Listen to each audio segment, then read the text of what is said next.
63, 7, 6, 3. Esta es la hoja de Biblias clásicas.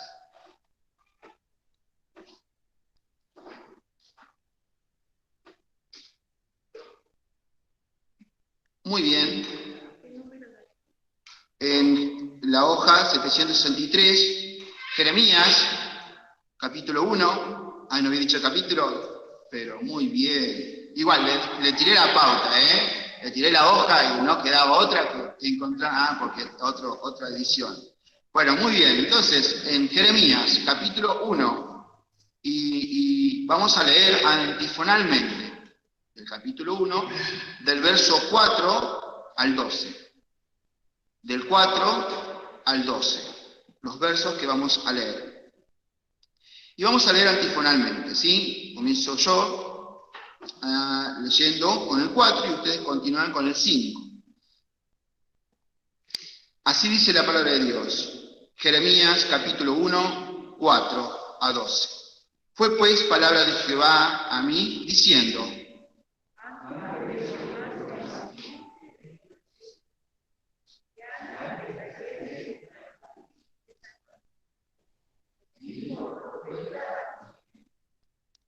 y yo dije, Señor Jehová, he aquí no sé hablar porque soy niño.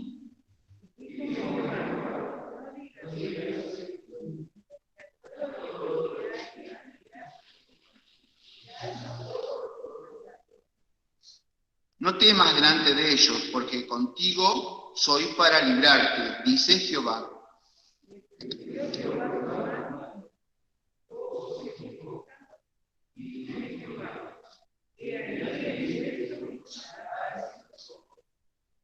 Mira que te he puesto en este día sobre gentes y sobre reinos, para arrancar y para destruir y para arruinar y para derribar y para edificar y para plantar.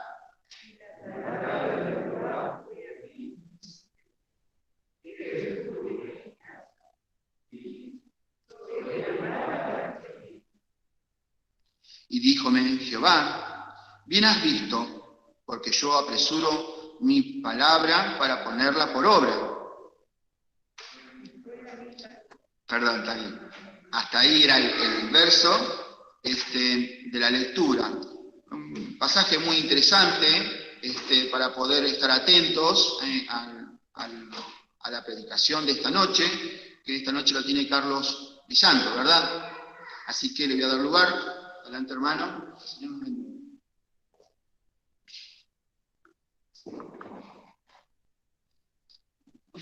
Buenas tardes, hermanos y amigos. Gracias al Señor. Vamos a meditar este pasaje que nos habla del llamamiento, del llamado del profeta Jeremías por parte de Dios. Un precioso pasaje, muy precioso llamado a este hombre Jeremías para dar un mensaje muy difícil al pueblo de Dios, no solamente al pueblo de Dios, sino a varias naciones, como dice acá, ¿no? Podemos fijar nuestra vista en el versículo 10. Dice: mira que te he puesto en este día sobre gentes y sobre reinos. Y es interesante lo que, podemos decir, el centro del mensaje, lo que el Señor me llevó a meditar hoy, es la palabra que usa Dios para hablarle a Jeremías en cuanto a lo que significaba este mensaje. Y a los verbos aquí que dice, ¿no? Para arrancar y para destruir, y para arruinar, y para derribar, y para edificar, y para plantar. Mira, le dice a Jeremías. Tenía que mirar a qué le iba a llamar el Señor. Y pensaba, nosotros venimos a la casa del Señor hoy, siempre venimos con deseos de que el Señor nos hable, nos edifique, nos haga crecer en sus caminos. Venimos a buscar la bendición del Señor. Pero muchas veces no pensamos que el Señor también tiene que hacer una obra, como dice acá, ¿no? Una obra destructiva, como decir. 4 verbos importantes, ¿no? De destrucción.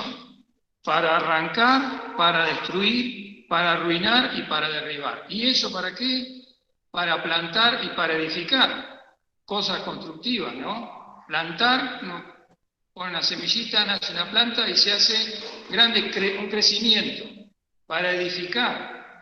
Nosotros venimos para que el Señor nos edifique. Pero, repito, pocas veces pensamos en esto.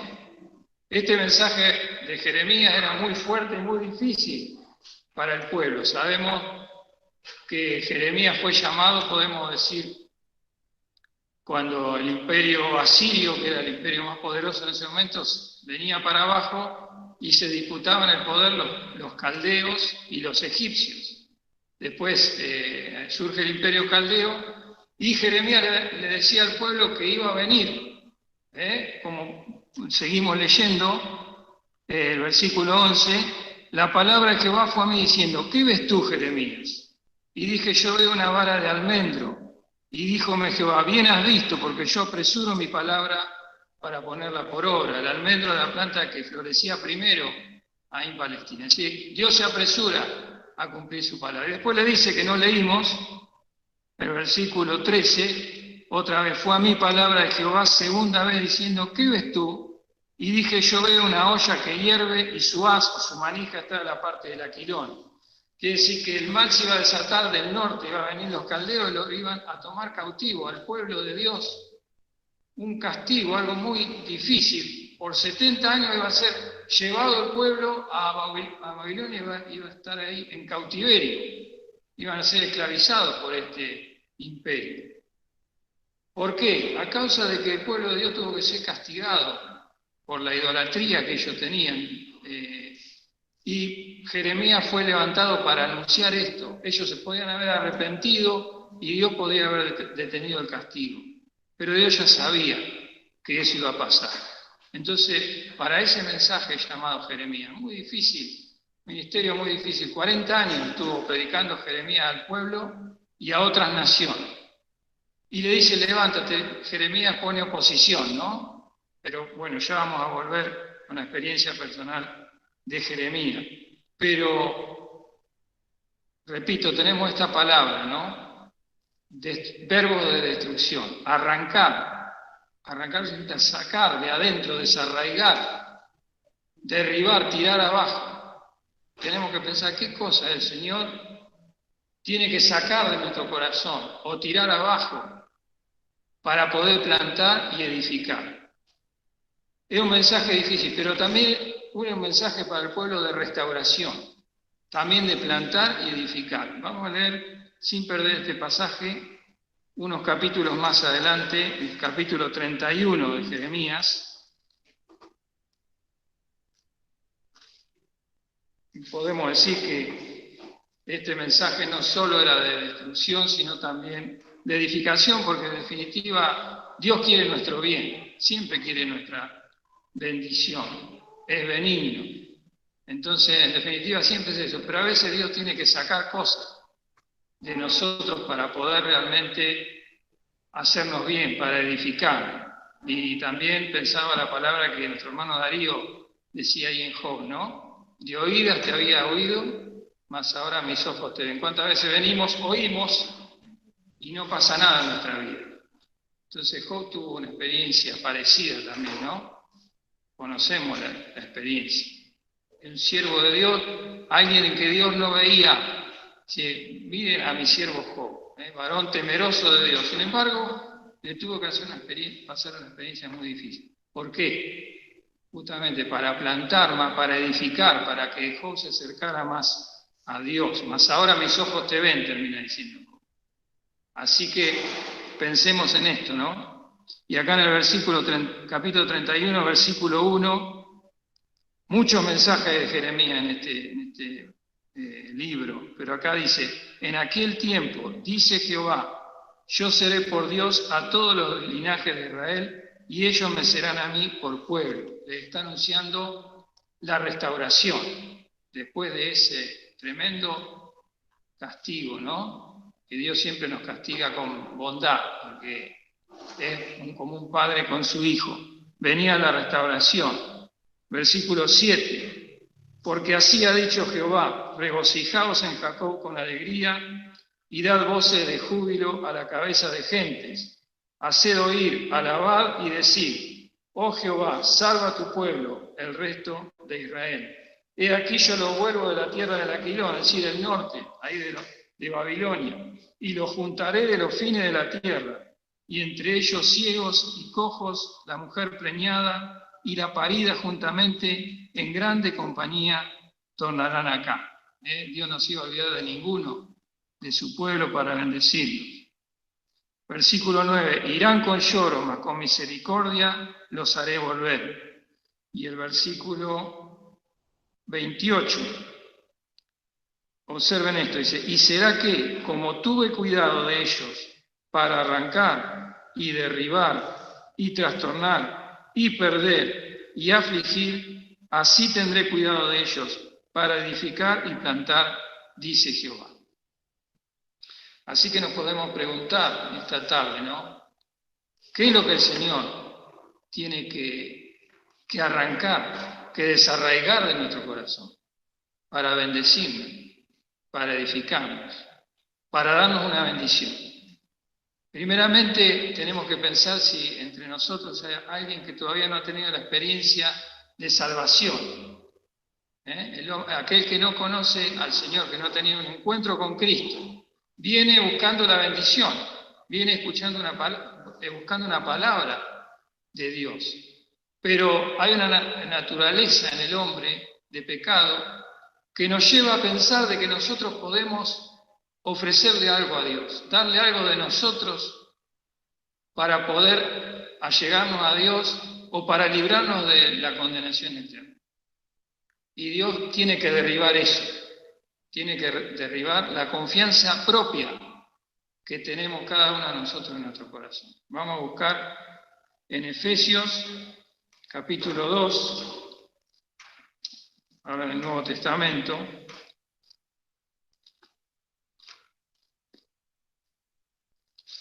Efesios 2, versículo 8. Pablo aquí le está hablando a los creyentes en Éfeso y les dice, porque por gracia sois salvos por la fe, y esto no de vosotros, pues es don de Dios, no por obras para que nadie se gloríe. La salvación no se obtiene por las obras, no se obtiene por hacer cosas buenas, aunque debemos hacer cosas buenas, ¿cierto? Nos ponemos delante de Dios y nos damos cuenta que tenemos que dejar el pecado y acercarnos a Dios. Pero esa no es la forma de salvarse, dice acá.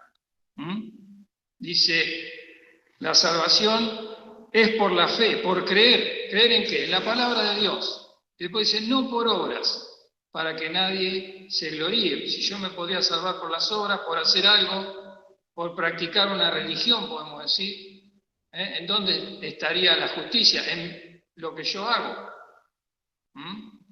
Por eso, repito, si alguno está escuchando y aún no ha tenido un encuentro con Cristo, un reconocimiento de pecado y poner la fe en la obra de Cristo en la cruz para salvación, tiene que entender, esto es lo primero que Dios quiere derribar, la confianza en sí mismo.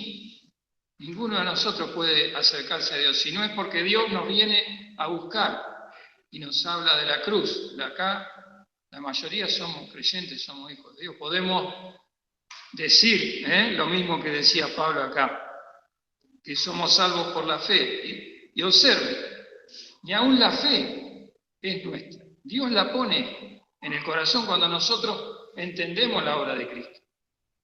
Por gracia sois salvos por la fe, y esto no de vosotros, pues es don de Dios. Así que la fe salvadora es la fe que Dios me da cuando yo leo su palabra, cuando escucho la palabra. Entonces lo primero que Dios quiere derribar, quiere destruir, es eso.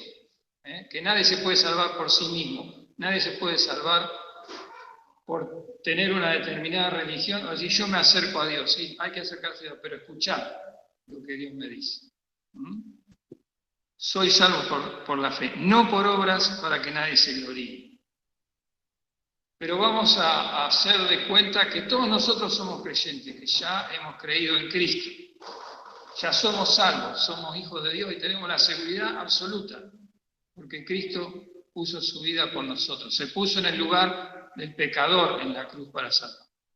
Ahora nosotros, si somos hijos de Dios, ¿qué es aquello que Dios en lo personal, en lo íntimo, nos quiere hablar para edificarnos, para crecer, para plantar y para edificar, como Dios le decía al pueblo? ¿Qué es aquello que tiene que tirar abajo?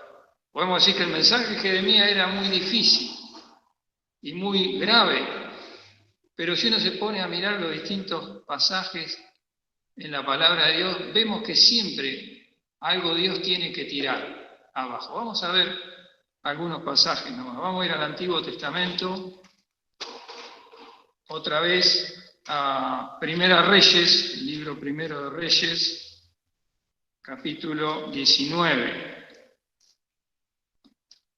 La página 385. Primera Reyes 19, 1 a 7. La experiencia del profeta Elías, que muchos de nosotros conocemos. Vamos a leer desde el versículo 1 hasta el 7. Dice, y Acab dio la nueva a Jezabel de todo lo que Elías había hecho, de cómo había muerto a cuchillo a todos los profetas.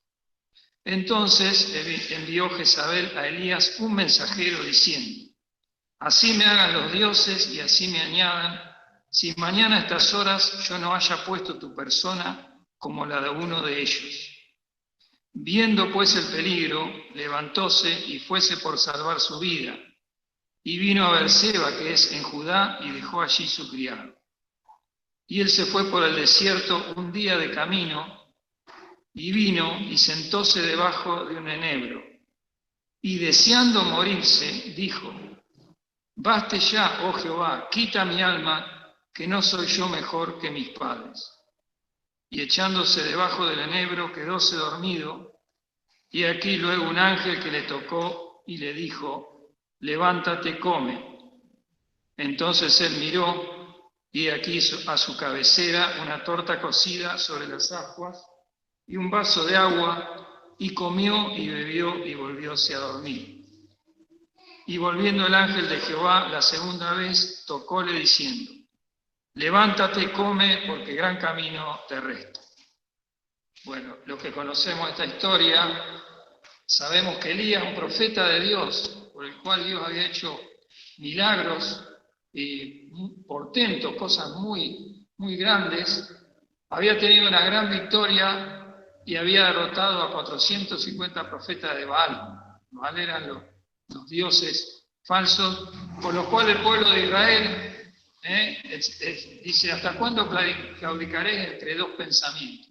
Ellos querían adorar al Dios verdadero, pero adoraban a los dioses falsos. Así pasa un poco también, ¿no?, en la experiencia del creyente que sabe que tiene que adorar al verdadero Dios, pero a veces tenemos ídolos, tenemos dioses, ¿no? Las cosas de acá abajo. Pero Elías había tenido una experiencia de victoria. Sin embargo, al otro día le habla a esta mujer Jezabel, que era la esposa del rey acá, una mujer terriblemente cruel y sanguinaria, le dice, Elías, te voy a matar. ¿Qué hace Elías después de esa victoria que tuvo, ¿no?, que Dios le dio? Se asusta de tal manera que dice, viendo pues el peligro, fue y se puso al lado de un árbol y dice, deseando morirse. Así es nuestra naturaleza muchas veces. Y Dios tiene que derribar eso. A veces tenemos victoria como cristianos, pero a veces también nos damos cuenta que al otro día estamos por el piso, ¿no? Como este profeta. Algo que Dios tiene que lidiar, luchar con nosotros para cambiar esa naturaleza. ¿Y por qué? ¿Qué le pasó a Elías? ¿No? A muchos conocemos esta historia. Vio el peligro, pero se olvidó de la victoria que Dios le había dado. No se acordó de la obra que Dios había hecho. algo muy propio de nuestra naturaleza, ¿no? Que a veces estamos bien con el Señor, estamos en la altura y al otro día nos desanimamos. ¿No les ha pasado? Al otro día estamos, tal vez una prueba muy chiquita, ya nos venimos abajo. Y el profeta estaba así, dice, deseando morirse. ¿Por qué?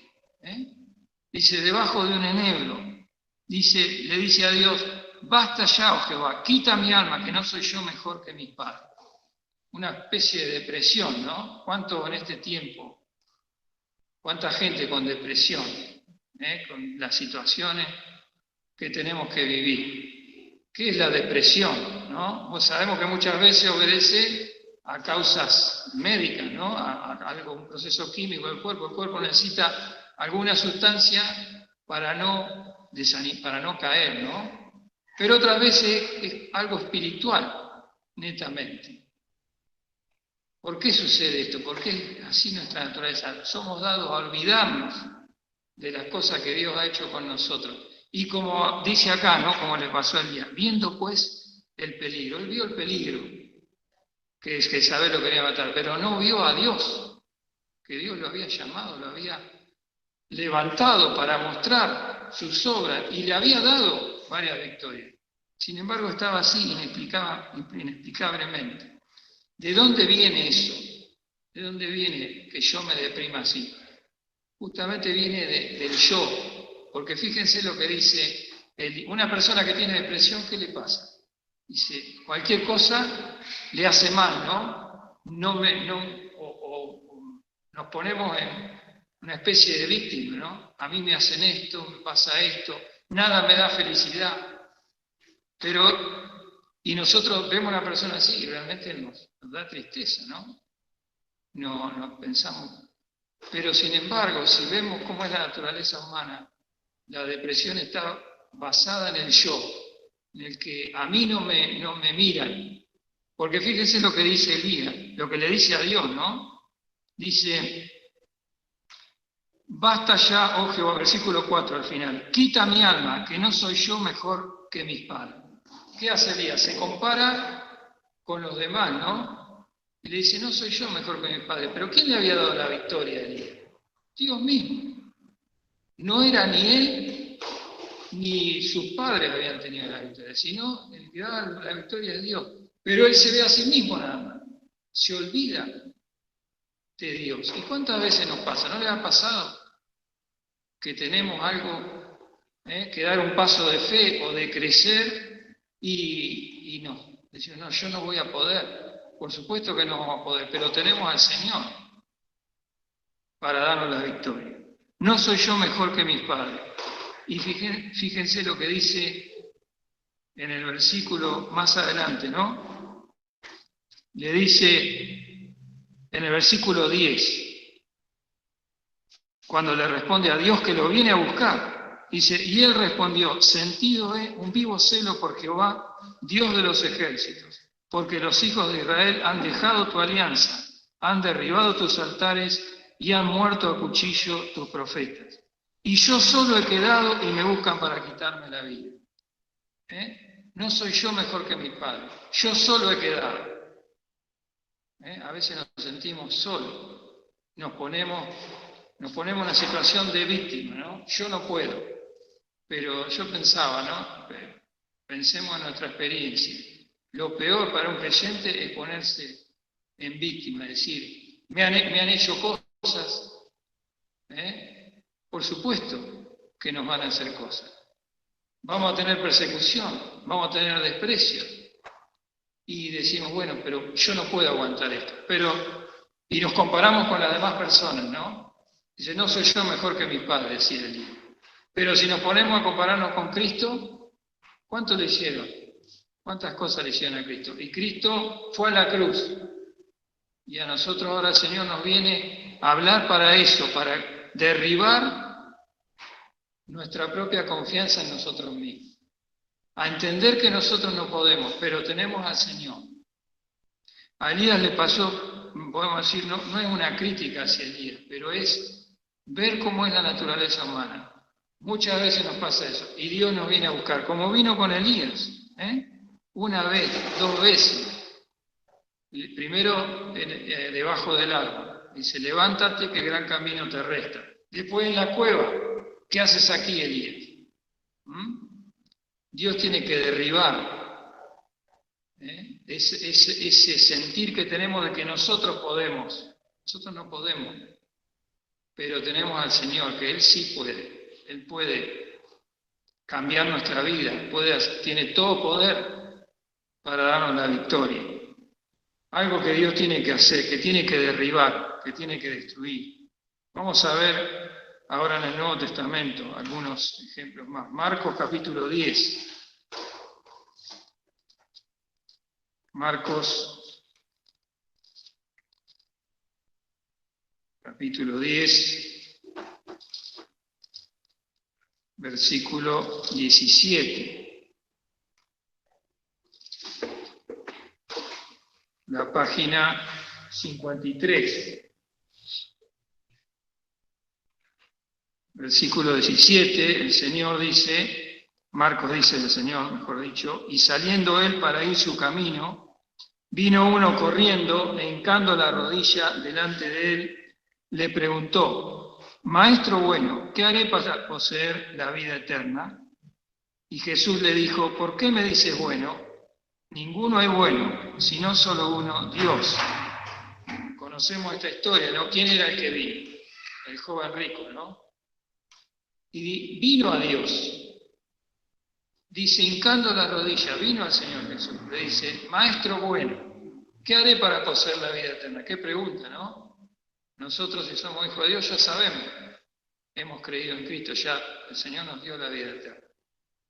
Pero aquí vemos a alguien que estaba así, ¿no? Que vino al Señor y le dice, Maestro bueno. Y el Señor lo para y le dice, ¿por qué me dice bueno? Ninguno es bueno, sino solo uno, Dios. Otra cosa que tiene que derribar Dios, el pensar que hay personas buenas y malas, o que yo soy bueno y me puedo acercar a Dios. Otra cosa que tiene que desarraigar Dios del corazón. Ninguno se puede acercar a Dios. Por eso le dice Maestro bueno, ¿no? Por eso dice, ¿por qué me dice bueno? Ninguno es bueno sino solo uno, Dios. Y después le dice el Señor Jesús, los mandamientos sabes, lo conocía el Señor, por supuesto. No adulteres, no mates, no hurtes, no digas falso testimonio, no defraudes, honra a tu padre y a tu madre.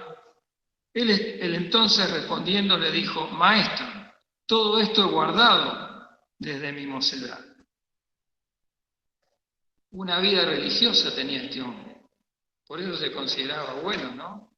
Pero una vida religiosa vacía, porque él amaba su vida y amaba sus posesiones, su riqueza. Y el Señor Jesús le da justo ahí, algo que tenía que derribar también, en este joven que, podemos decir, era un joven virtuoso, ¿no? Era un joven rico, tenía dinero, tenía una vida impecable, podemos decir. Sin embargo, el Señor le dice, versículo 21, entonces Jesús mirándole, amóle. Lo amó. ¿Por qué lo amó? ¿De qué manera lo amó? Bueno, tenía que derribar algo que este joven tenía y que Dios quería bendecirlo, pero tenía que quitar algo. Y díjole, una cosa te falta. Ve, vende todo lo que tienes y da a los pobres y tendrás tesoro en el cielo, y ven, sígueme tomando tu cruz. Mas él, entristecido por estas palabras, se fue triste porque tenía muchas posesiones. Tenía riqueza. Y el Señor le dijo, una cosa te falta. Vende todo lo que tienes. Eso no quiere decir que nosotros, para acercarnos a Dios, tenemos que despojarnos de nuestra riqueza. Pero Dios, el Señor Jesús, veía algo en ese corazón, que él amaba su riqueza más que a Dios. Por eso le dice, una cosa te falta. ¿Qué era lo que tenía que derribar? ¿Qué es lo que Dios tenía que destruir de ese corazón? Una vida religiosa aparente, vacía, que amaba más lo que él tenía que a Dios. Pero Pero cuando nosotros nos encontramos con Cristo, ¿qué es lo que vemos? Que nosotros tenemos que entregarnos al Señor, porque justamente tenemos el pecado de amarnos más a nosotros mismos que a Dios. Dice, este joven se fue triste, dice, porque tenía muchas posesiones. Pero no era cuestión de eso, de que porque tenía muchas posesiones se fue triste. Se fue triste porque no quiso renunciar a la vida que él tenía. Porque fíjense que después los discípulos también se espantaron. Los discípulos no eran ricos, no tenían mucho dinero. Dice, versículo 24, los discípulos se espantaron de sus palabras, mas Jesús respondiendo les volvió a decir, hijos, cuán difícil es entrar en el reino de Dios los que confían en las riquezas. Así que es otra cosa que Dios tiene que desarraigar, que derribar, que destruir de nuestro corazón. ¿Qué es lo que nosotros somos? Nuestra riqueza, lo que nosotros pensamos, el concepto de nosotros mismos. Tiene que ser derribado para que Dios pueda edificar una bendición, algo nuevo, darme un crecimiento espiritual. Vamos a ver uno más, ¿no? Porque no hay tiempo, ¿no? Marcos 14, un poquito más adelante, 27 a 31. Marcos capítulo 14, 27 a 31. Cuando el Señor iba con sus discípulos, los llevaba, ahí el Señor tenía que ir a la cruz, y el Señor les había anunciado varias veces que Él tenía que iba a dar su vida, pero que iba a resucitar al tercer día. En el versículo 27 le dice, Jesús entonces les dice, todos seréis escandalizados de mí esta noche, porque escrito está, heriré al pastor y serán derramadas las ovejas. Mas después que haya resucitado, iré delante de vosotros a Galilea. Entonces Pedro le dijo, aunque todos sean escandalizados, mas no yo. Y le dice Jesús, de cierto te digo que tú hoy, en esta noche, antes que el gallo haya cantado 2 veces, me negarás 3 veces. Acá Pedro, ¿no? Le dice, aunque todos te nieguen, yo no te voy a negar, Señor. Otra cosa que Dios tiene que derribar en nosotros, la confianza propia, de pensar que nosotros podemos tener una vida cristiana, seguir al Señor por nuestros propios medios. Pedro dijo, el Señor le dijo, todos van a ser escandalizados, todos van a huir cuando me vengan a buscar. Y Pedro dice, no, inclusive aunque todos sean escandalizados, yo no. Así es nuestra naturaleza. Y el Señor tiene que derribar eso. ¿Cuál es la confianza propia que yo estoy teniendo para seguir al Señor? El Señor la tiene que tirar abajo para poder plantar y edificar. Pero no solo Pedro, sino todos los discípulos, como dice el versículo 31, ¿no? Mas él con mayor porfía decía, si me fuere menester morir contigo, no te negaré. También todos decían lo mismo. El Señor tuvo que cambiar esos corazones. Pensemos que eran los 12 discípulos, los que después fueron los apóstoles. Pero cómo el Señor derribó eso, ¿no? Cómo arrancó, cómo desarraigó, cómo arruinó ese sentimiento, ¿no? De confianza propia, para después enviarlos a predicar. ¿Qué será hoy en mi corazón que el Señor tiene que tirar abajo para darme un crecimiento, para darme una edificación? Podemos observar que en estos pasajes que leímos, y otros, pues los tengo acá, pero ya se ha ido la hora, en todos está el Señor, en el camino a la cruz, en todos habla de la cruz. ¿Por qué? Porque realmente lo que hace que nosotros nos rindamos, lo que hace Dios para que nosotros podamos sacar todas esas cosas de nuestro corazón, es la cruz de Cristo. Es únicamente mirando al Señor. Hebreos capítulo 12, un poco más adelante.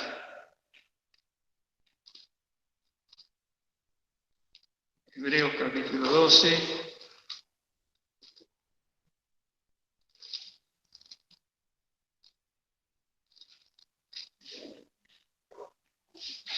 Hemos visto algunos ejemplos, ¿no? Pero fijémonos lo que nos dice el versículo 1. Dice, por tanto, nosotros también, ¿no?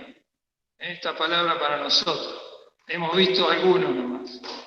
Teniendo en derredor nuestro una tan grande nube de testigos, como la palabra de Dios nos muestra las experiencias que el Señor le dio a aquellos que le seguían, a sus siervos, ¿no? Siempre tuvo que cambiar esos corazones. Entonces nosotros, ¿esos qué son para nosotros? Son testigos. Por tanto, nosotros también, teniendo una tan grande nube de testigos, ahora, dejando todo el peso del pecado que nos rodea, corramos con paciencia la carrera que nos es propuesta, que nos es puesta adelante. ¿Qué nos es puesto adelante? El Señor y la experiencia de cruz.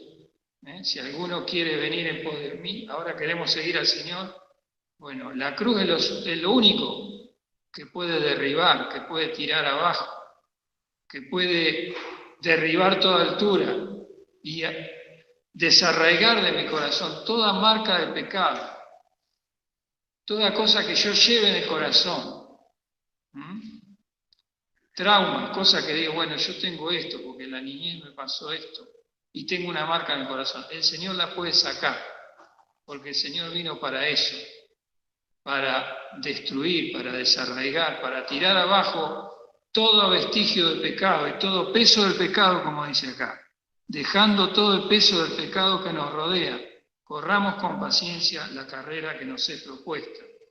Enfocando nuestra mirada en quién. Tenemos los testigos, tenemos la palabra de Dios que nos habla de eso, pero ahora enfocando nuestra mirada en quién. Centrando nuestra vida en quién, en Cristo. Como dice el versículo 2, puesto los ojos en el autor y consumador de la fe, en Jesús. Él es el autor de la fe, Él tuvo que tener fe, Dios, en sí mismo, para saber que un día iba a ir a la cruz, iba a destruir todo pecado del hombre, iba a deshacer todo pecado. ¿Para qué? Para tener el gozo de salvarnos. El autor y consumador de la fe, en Jesús, el cual, habiéndole sido propuesto gozo, sufrió la cruz, menospreciando la vergüenza, y sentóse a la diestra del trono de Dios. Ahora también nosotros tenemos que mirar a Cristo, que es el autor de la fe y el consumador de la fe. ¿Dónde la consumó a la fe? En la cruz, porque cumplió lo que Él se había propuesto en su corazón. Y se afirmó su rostro para ir a Jerusalén. Y fue a la cruz. Ahí cuando los discípulos se oponían, cuando le decían cosas, ¿no? Otro pasaje, cuando estaban Jacobo y Juan, que seguían al Señor, el Señor decía, ahora voy a ir a Jerusalén, es necesario que sea muerto y resucite al tercer día. Y Jacobo y Juan decían, Señor, danos un lugar, a mí, a tu diestra y a mi hermano a la siniestra. Decía, queremos estar contigo en la gloria. Y el Señor le dice, no sabéis lo que pedís, porque buscaban su propia gloria. Otra cosa que Dios tiene que luchar con nosotros. Buscamos la gloria personal. ¿Cuántas cosas? Si miramos la vida de los discípulos, nos vamos a dar cuenta que Dios tiene que tirar abajo, también en nuestra vida, muchas cosas, para que nuestra vida espiritual crezca, para plantar y para edificar. La cruz es lo único que puede tirar abajo toda nuestra resistencia y nuestros males humanos. Dice el autor y consumador de la fe. Y un poquito más atrás, en el capítulo 9 de Hebreos 9, versículo 26. Vemos que el Señor, como siempre decimos, ¿no? Derramó su sangre preciosa, como dice acá, fijémonos al final del versículo 26. Mas ahora, una vez, en la consumación de los siglos. Un sacrificio, una única vez, para salvar a los hombres de todos los tiempos, la consumación de los siglos. ¿Para qué? Para deshacimiento del pecado. El Señor destruyó completamente el pecado al derramar su sangre preciosa. Una vez en la consumación de los siglos, para deshacimiento del pecado, se presentó por el sacrificio de sí mismo. Y de la manera que está establecido a los hombres que mueran una vez y después el juicio. Vamos a ser juzgados para ver qué hicimos con ese sacrificio que hizo Cristo. No por nuestras obras, sino por poner la fe en esa sangre que el Señor derramó, que deshizo completamente todos nuestros pecados. Versículo 28. Así también Cristo fue ofrecido una vez para agotar los pecados de muchos, y la segunda vez sin pecado será visto de los que le esperan para salud o para salvación. Entonces, nos tenemos que preguntar esta noche, ¿no? Estamos esperando al Señor, ya vino una vez para dar su vida, pero dice la segunda vez sin pecado será visto ¿de quién? De los que le esperan para la salvación. Tengo la seguridad de que Cristo me salvó, le tengo que estar esperando. Y si le estoy esperando, bueno, ¿qué cosas el Señor todavía tiene que tirar abajo para que el Señor siga dándole crecimiento, ¿no? A esa plantita, para plantarles y para edificar? ¿Qué es lo que el Señor tiene que edificar todavía en mi vida? Quiere el Señor que mire a Cristo, mire ese sacrificio, porque Él lo dio todo para que yo pueda crecer, para que pueda conocerle a Él y tener la bendición que Él me quiere dar. Señor, nos bendiga para que podamos así examinarnos delante del Señor para bendición.